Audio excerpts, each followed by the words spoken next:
And for any of you who don't know what that means that I am a grateful member of Alcoholics Anonymous, but I found my way into Alcoholics Anonymous in 1976 by way of Al-Anon in 1974. So my journey on these two paths has been a long one. And so I need to begin by saying, you know, I loved your talk last night, Dr. Valiant. I'm not standing up here as a researcher, as a counselor, as a therapist.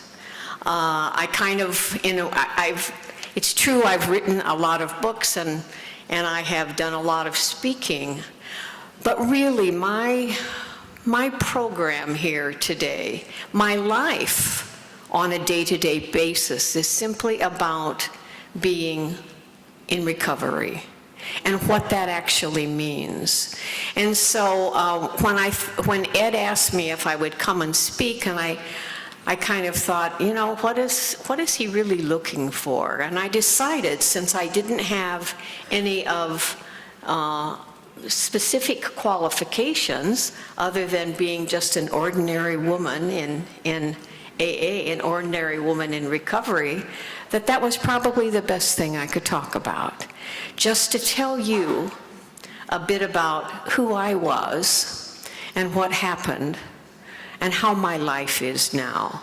Because the people you're going to come across in your caring communities are people that looked maybe like me, but can look like I look now, because I simply am the face of a woman in long-term recovery. I grew up in Indiana, Lafayette, Indiana, as a matter of fact. Moved to Minnesota in '64. But my youth in Indiana was fraught with not an alcoholic system, but a rageaholic system, which, if you don't know what that's like, it's a lot like alcoholism. You know, you learned to tiptoe around in my family because my dad was always angry about something. And early in my recovery, I found out about that fear, found out where it had come from, and I'll get to that later. But as a kid, there was just this sense of always waiting for the other shoe to drop. He was angry. My mother was fearful and resentful. Like I say, it looked like an alcoholic system. There were 4 of us kids. I had 2 older sisters and a younger brother. And it felt as though I needed to be the protector in the family. I needed to protect my mother from my dad's constant criticism. I needed to protect my younger brother from the bullying that occurred all the time. And so I became my dad. I became just like him, a person of great and easy anger, you know, of rage over the simplest things. So that's what it looked like for me. And never did I expect my life to change. And then at age 13, I discovered the change.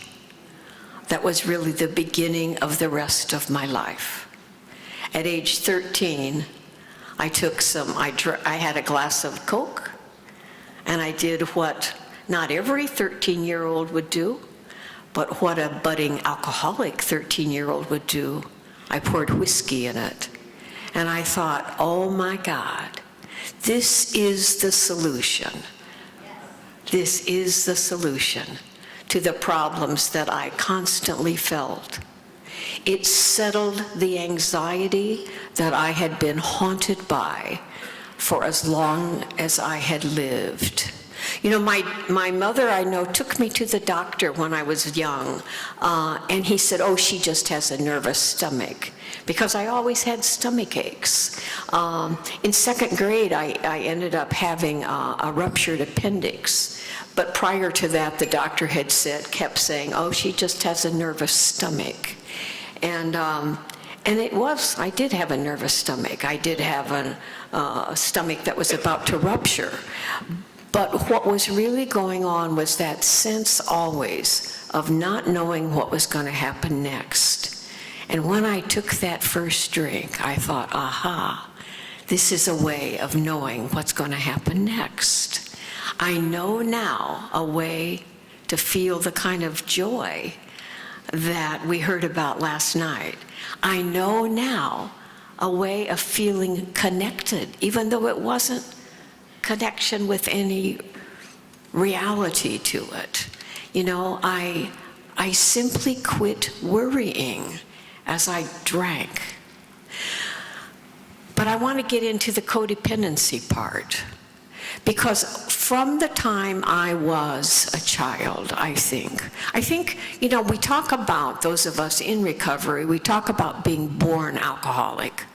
And I think that's true. I mean, I don't know, I think that that Valiant would be able to tell, yes, our brain was leaning in that direction before we took that first drink, perhaps.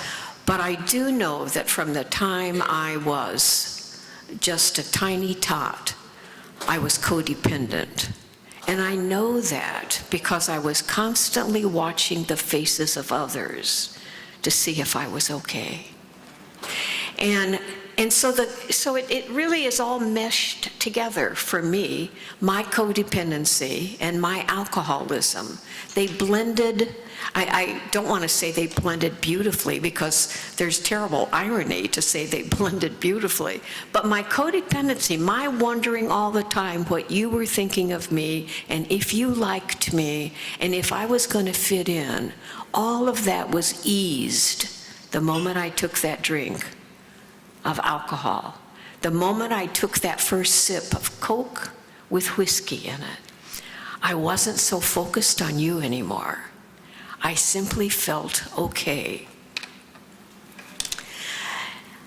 What I discovered about that same time as I took that first drink, I discovered the opposite sex. And you know, I think that that for a lot of us, our addiction, anybody, I think, who is addicted actually has multiple addictions. I don't think that there is just addiction.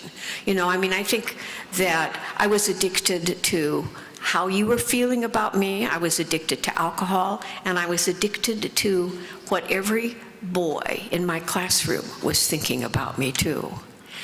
And so I was really just kind of overwhelmed all the time with wondering where I fit in.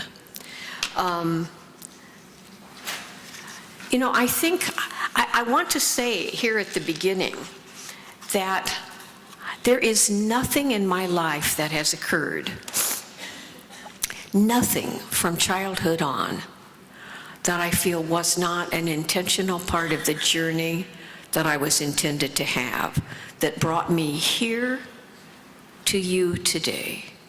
And that gives me a great sense of relief. That actually gives me a great sense of joy, to know that it really has all been intentional. And that maybe sounds kind of strange to some of you, to think that it's intentional. But I don't believe so at all. I believe that everything that has occurred in our lives has fit like a glove with whatever occurred before. Well, my journey with alcohol and with boys and with codependency never got better for a long time. It only worsened.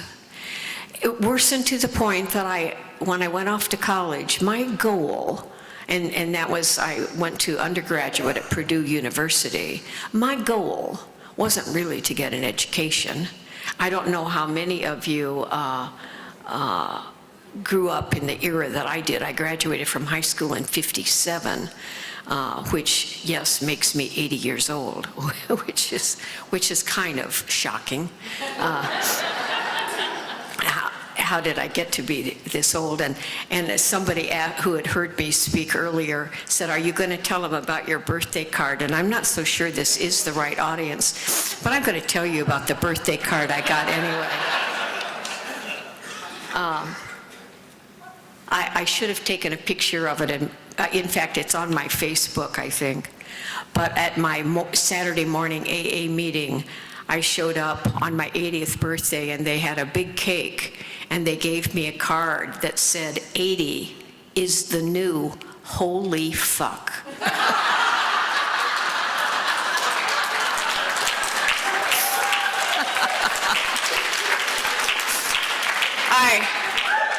I assure you, it will be a card that I never discard.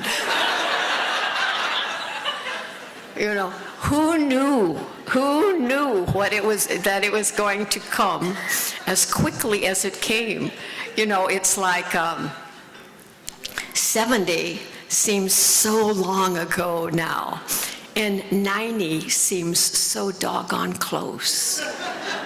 You know, so yes, indeed, 80 is the new holy fuck.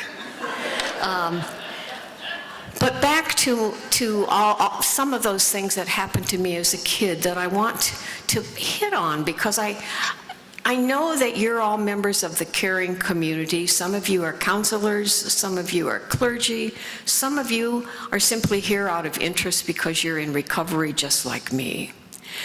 But I want to mention a few of the things, and I don't know whether to call them highlights or lowlights of my own life, because of how important they were in who I was to become. I was, and I hate the word victim, but I was victimized by a sexual predator when I was very young. And I mention that because I think that really played into my codependency. You know, the sadness of that is receiving the attention of an older, good-looking person somehow made me vulnerable to those unsavory attentions. And so I think it's important to say that in a setting like this, because we don't have any idea, the people we're working with, what maybe they have experienced and what they have worked their way through. But at any rate, I look at that experience with him now as absolutely the seed for learning about forgiveness that has been a major thrust in my entire recovery.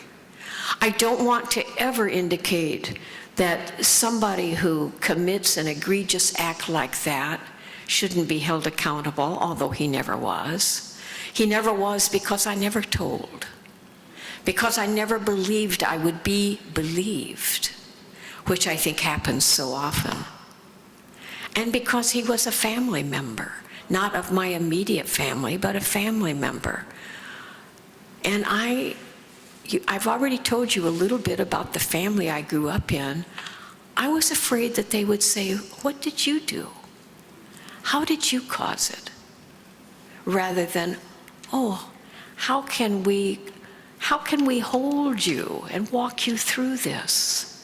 And that's not unusual, I don't think, not in the era that I was growing up in.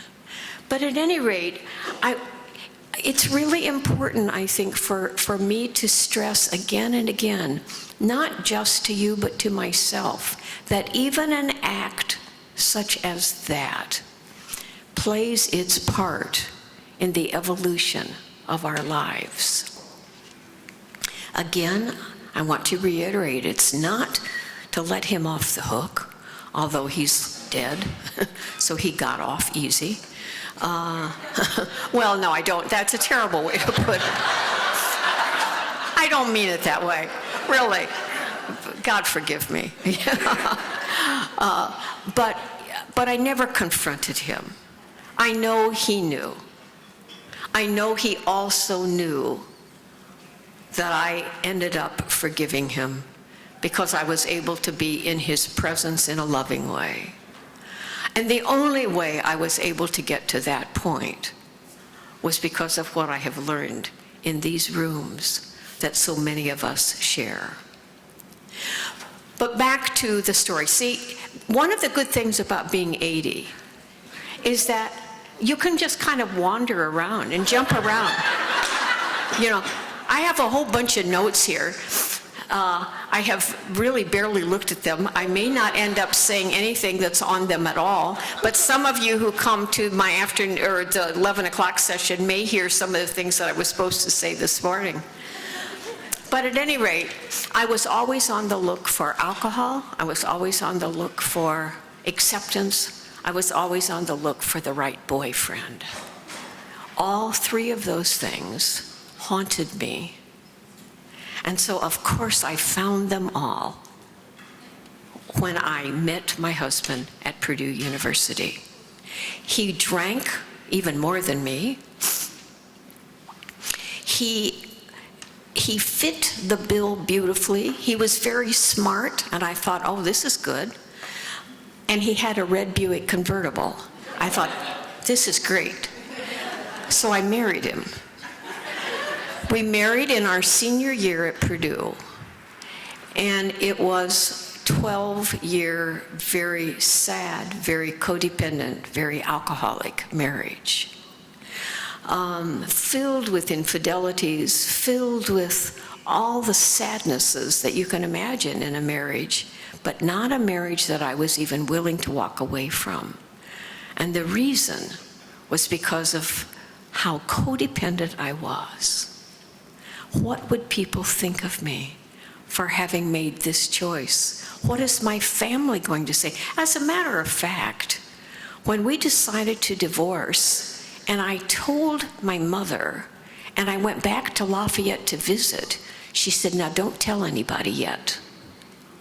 So, you know, it's like there were just things that weren't okay. Nobody in my family, and there were, even though my immediate family, there were no alcoholics, there were alcoholics in the family tree. There always are. There's no tree without an alcoholic that's ready to drop off of some limb, I assure you. But at any rate, there weren't any in the immediate family. And I was the only person, and still to this day, the only person in that entire family who ever divorced. And I was divorced because he left me. Did I leave him? No. No, I was the classic codependent, the classic alcoholic codependent that didn't choose to leave to save myself. In fact, when he left, and he left for only his most recent affair, and as I said, he'd had one from the get-go throughout the entire marriage, none of which I knew about till the end, but I wouldn't have left anyway. You know, my alcoholism was so severe, as was his, that there wasn't anything I wanted to see that I didn't have to see. So I was a great school teacher, and he was a great graduate. We moved to Minneapolis. He was getting a PhD at the University of Minnesota in American Studies, and when he was out of my sight, he was in somebody else's bed. And it was simply the way it was. And he left then for another woman. Well, the beauty of that, and it sounds crazy maybe to say the beauty of that, but the beauty of that was that it introduced me to men I wouldn't have met otherwise. I became a harlot, really. I ended up entering graduate school, and this I'm very proud of. He never got his PhD. Now, this doesn't sound very nice for somebody who's got 43 years in AA and 44 and a half years in Al-Anon, but he never got his PhD, but by God, I did.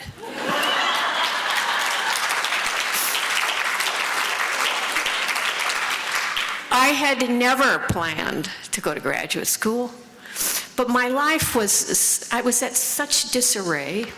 He left. I lived on the West Bank. I mean, I didn't literally live on the West Bank, but I lived in the bars on the West Bank. I thought, I've got to have something new in my life, so I entered graduate school. And so the combination of graduate school, men in bars, I don't know how I did it. I thought I was so cute. You guys, I pranced around all over the West Bank in my cowboy boots. At that point in time, I had long hair, tight jeans. Anybody that looked like me could attract a man in a bar. And so I did, one after another after another. The only way I know that I managed to get through all of those years was that I had a protector. And anybody sitting in this room right now who is in recovery also had a protector. I know that God had another plan for me. And it wasn't to spend my life just hanging in the bars. It wasn't to spend my life. The amazing thing, you guys, when I first applied to graduate school, they turned me down because my undergraduate grades were so lousy because I was so busy drinking as an undergraduate. I mean, I was on social probation at Purdue University. And so University of Minnesota said, no, your grades aren't good enough. So they said, go take a bunch of courses and reapply. I did. I got all A's. I got in by the grace of God. My drinking didn't end at all for a while.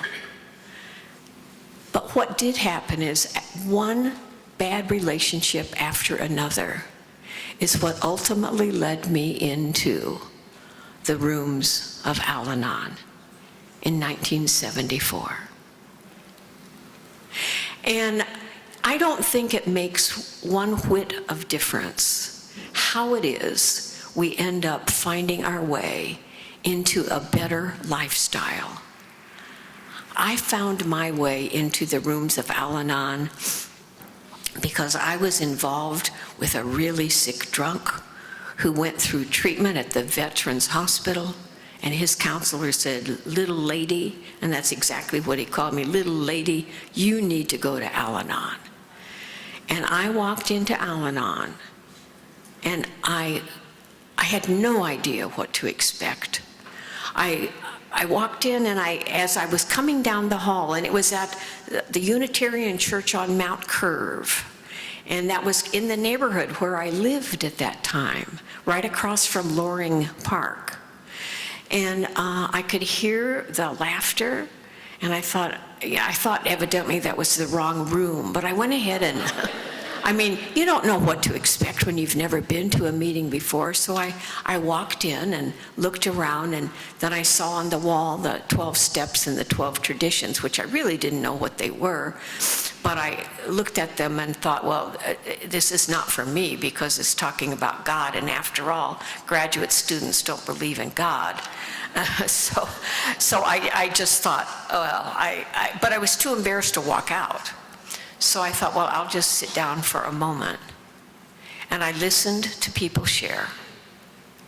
And as we all hear, as Yolanda shared, you hear your story. I heard my codependency story. I didn't hear my alcoholic story. But codependency for me preceded my alcoholism. And I don't think that's unusual. I think that for a lot of us, maybe, our codependency came first. How do you feel about me? You're not looking at me? Oh, maybe a drink will make me feel better. I think for a lot of us who end up in AA ultimately, it's because of our codependency initially. But at any rate, I sat there and there was all of this warmth and laughter and kindness. And so I thought, well, I don't even have to worry about those steps and those traditions. I'm just going to soak up how good it felt. It felt like something might change. That's what we're about, you guys. We're about offering change to people. They sent me home with One Day at a Time in Al-Anon. I didn't have any idea what that really was, and went home and sat down and lit a cigarette. Thought, oh, well, this is simple, you know, one little message per page. I read the whole book. Thought, I'll get this, you know, I'll get this program real quick. I mean, the irony is to think that then I ultimately, I mean, this is God's joke. God is always playing jokes on us, that I have written, I don't know how many meditation books since then. I had no idea that was a meditation book. But isn't that funny? I mean, isn't that funny that that's how God introduced me to the rest of my life? So I went back that next Thursday, and they said, how are you? And I said, just fine, I read the book. And I really thought that meant I was just fine. Well, that was a lot of years ago. You know, I loved it when George, do you mind if I call you George? I loved it when he said last night that it's about a home group, but it's also about multiple meetings. You guys, I've been in AA and Al-Anon for a lot of years. I go to 5 meetings a week. Now, does that mean I'm really sick? Yeah, probably. But actually, what it means is exactly what he said last night, the joy you feel from the connection that we make at those meetings. Now, I have not gone to OA. I have many friends in OA. I have 2 sister-in-law. I have a sister-in-law in Howe, which is an OA program.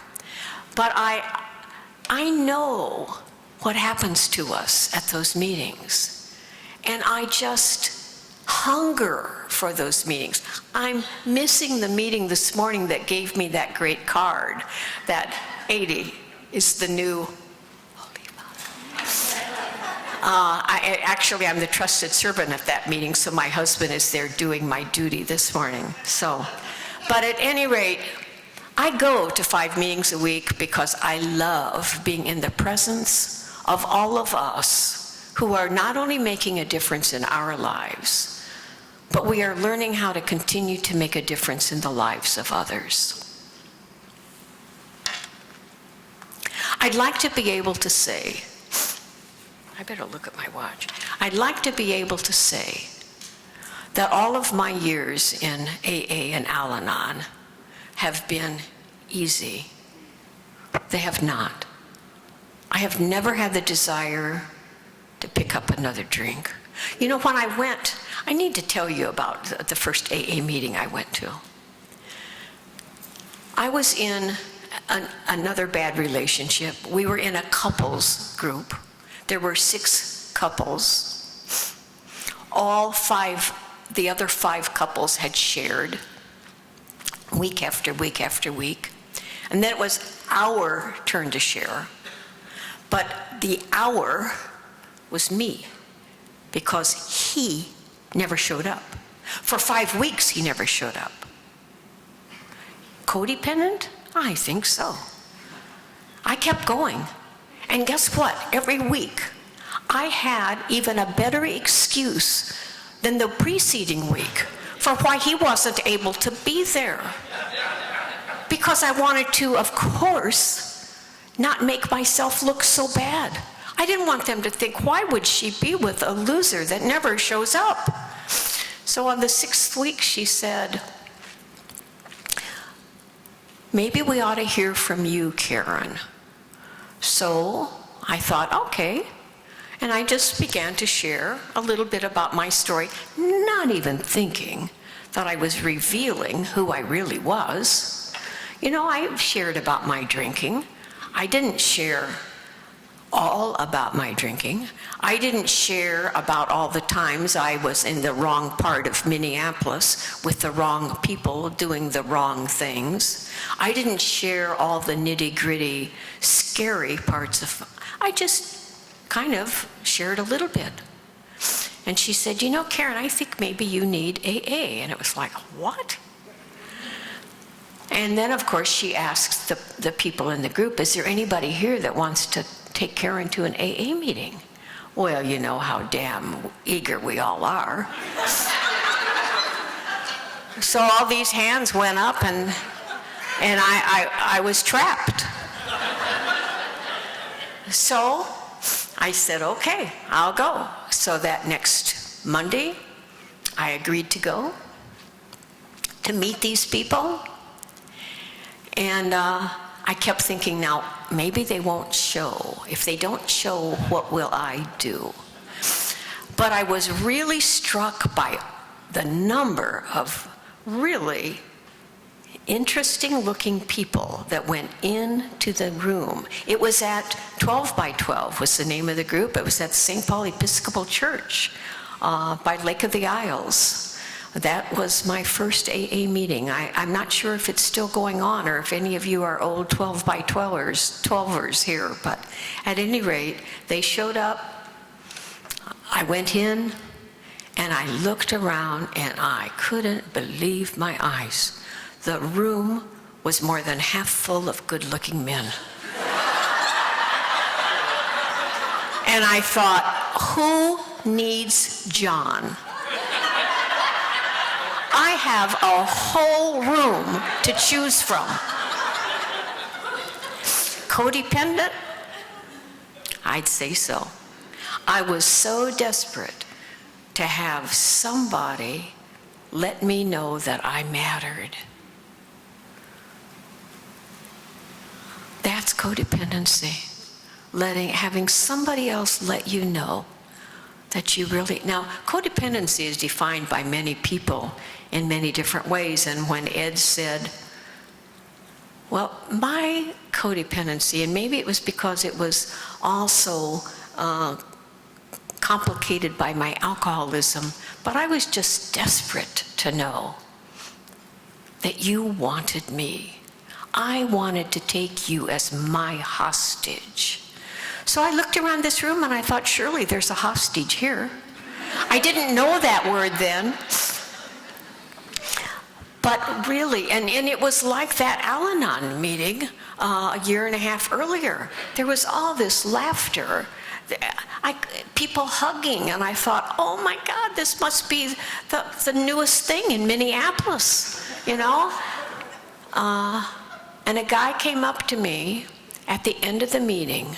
We broke into small groups because there were probably 200 of us there. We broke into lots of small groups, and he said, you know, I noticed that you were in the first step group. Now, I want you to be sure and come back next week. And I thought that must be code for him telling me that he really wanted to know me better. So all week long, I thought about him. And sure enough, I went back that next Monday night, and I walked in, and there he was over in the corner talking to another woman. And I thought, I cannot believe it. Our relationship has barely begun, and you are already doing what Bill, my ex-husband, had always done. The good news that happened that night, you guys, is that my desire to take another drink simply went away. And so from May 24th, 1976 until today, I have never had the desire for a drink or a drug. Now, I didn't know that would happen. I didn't even know when I went that I actually was alcoholic. I really didn't know until I was there for a while and heard other people like, oh my God, I really am an alcoholic. Listen to their stories. Mine were even worse. I really do belong here. But the desire to drink or take drugs was gone. And I was a street drug user. I'm glad that we didn't have available to us opioids like we do today then. because how they are ravaging and killing off people, I wouldn't be alive, I'm sure, because there wasn't any drug that I would have turned down back then. The only thing I had made up my mind I wouldn't do was stick a needle in my arm, even though a good friend of mine had a friend who, in front of all of us, stuck needles in his arm. And I thought, no, I'll never go there. But I'd like to say, even though I never had the desire to drink again, it would be great to say that my life was easy from that point on, but it wasn't.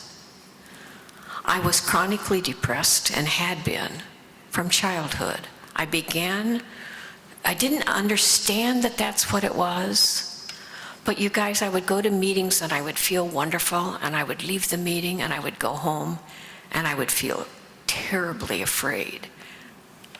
Not so afraid that I even had the thought of reaching for a drink, but I would feel so afraid. The only place I felt really safe and comfortable was at a meeting.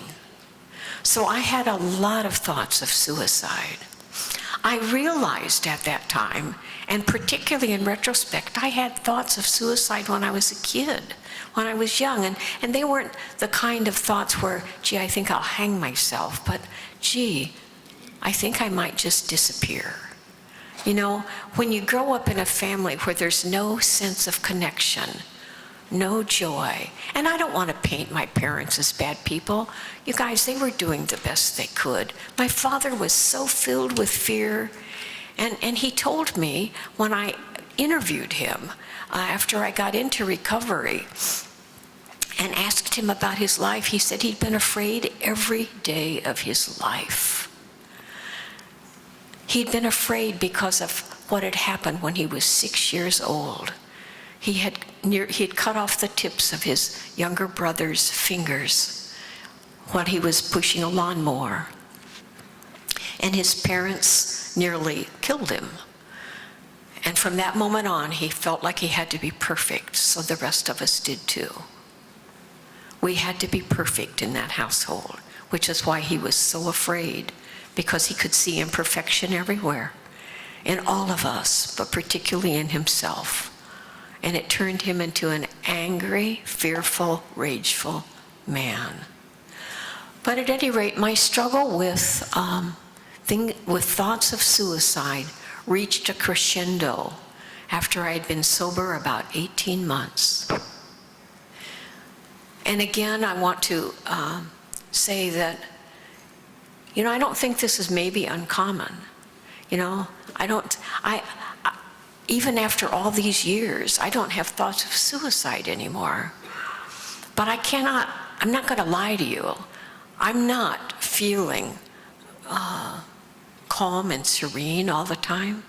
I have anxieties that still haunt me. But I went through a period after about 18 months when I could not leave my house because I was so intent on finding a way to end it. So one day, I rolled up all the towels. I lived in a one-bedroom apartment. I rolled up all the towels with the intent of plugging them in on the windowsills in this little one-bedroom apartment, because I was simply going to turn on the gas. And I had absolutely no thought about, oh, poor me. It was just like, oh, freedom. And I think that for a lot of people that end up taking their lives, it simply feels like freedom from the pain of what they're feeling. And so I was all ready. The towels were rolled up on the kitchen table. The next act was to stuff them in the windows. And there was a knock on the door. I was not expecting anybody. Another knock on the door. And I finally walked over to the door and I said, "Who's there?" And I heard a voice, a woman's voice, and she said, "Pat." And I didn't know anybody named Pat. And I said, what do you want? And she said, we have an appointment. It's like, oh my gosh. And it was certainly nothing I remembered, so I opened the door just a crack. She kind of brazenly pushed the door aside, and there stood this absolutely beautiful, tall, red-haired woman with her hair in a bun. And she said, yes, we have an appointment to talk about your finances. And she opened up her daily planner. Remember back in the days of daily planners? Sure enough, there was my name. And I lived in a $100 a month apartment. At this point in time, I was an instructor at the University of Minnesota, making not a whole lot more than $100 a month. But at any rate, she insisted we had an appointment.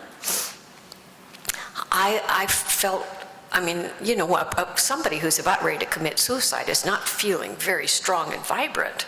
So I followed her into my kitchen. And she said, what's the matter? And I said, you know, I'm really depressed. And she said, I know quite a bit about depression. My husband is a recovering alcoholic, and he has suffered from depression, and so have I. And she began to tell me a story about chemicalization. She said, there is a book by Catherine Ponder called The Dynamic Laws of Healing, and what you are experiencing is referred to in that book as chemicalization. You are on the precipice of another spiritual awakening. You simply have to be willing to reach across that chasm that you feel, because God is there, ready to take your hand and help you. And I just was dumbfounded. What I knew was that what she spoke was absolutely true. It had the ring of truth, and I could feel myself change in that moment. Her next words were what really stunned me. She said, well, my work here is finished. And she got up, and she walked over to the door. I followed her, just like I had followed her in. And she turned, and she gave me a big hug. And she said, Karen, you're going to be just fine. And she walked out. I think I'd never seen her before, you guys. I never saw her again. I don't know how many of you believe in angels. You know, I mean, a lot of people kind of raise their eyebrows at the thought of angels. I absolutely am convinced that we are surrounded by hovering angels. From probably any of you in this room who are in recovery, some hovering angel pushed you in. You know, she was a hovering angel. Now, I'd like to be able to say that never from that day on did I have any struggle. Did I ever have any suicidal thoughts? But that would be a lie. Never did I ever, once after that, begin a plan for carrying it out. What happened, though, and again, I know this is part of God's plan for my life. I had discovered, I think I'm about to run over, I had discovered while in graduate school that something mystical happened for me every time I sat down to write a paper. Like, how many graduate students love writing papers? You could probably count them on one hand. Me, it was like, oh my God, it was like falling off a log. I loved it. Something magical happened every time I had sat down to write a paper throughout graduate school. What I didn't know then was that was God's way of trying to reach me. God was doing for me what I couldn't have done for myself. I got to tell you a story related to this. After I had written my dissertation, and I got sober right before writing my dissertation, I was a drunk all the way through my PhD program. Don't ask me a single question of any class I took during all those years. I wouldn't know the answer. You can ask me about my dissertation. I was sober. But at any rate, you know, they say that if you learn all this information while with a drunk mind, you probably don't remember it, and that could well be true. But at any rate, no, I forgot what I was going to say. That happens too when you reach the age of 80. At any rate, what I think I was going to say, I know that God was always doing for me. God was preparing me for who I have become. And now that sounds so arrogant, and I don't mean it that way, but God was trying to help me see that I had work to do in this life as a writer. I was not ever able to have children. I had a lot of pregnancies. I was not able to have children. I now have a 4-year-old yellow lab who is probably, now, it's a good thing that I don't have children. They would hate it to hear me say this, but probably she's better than any daughter I might have had. But at any rate,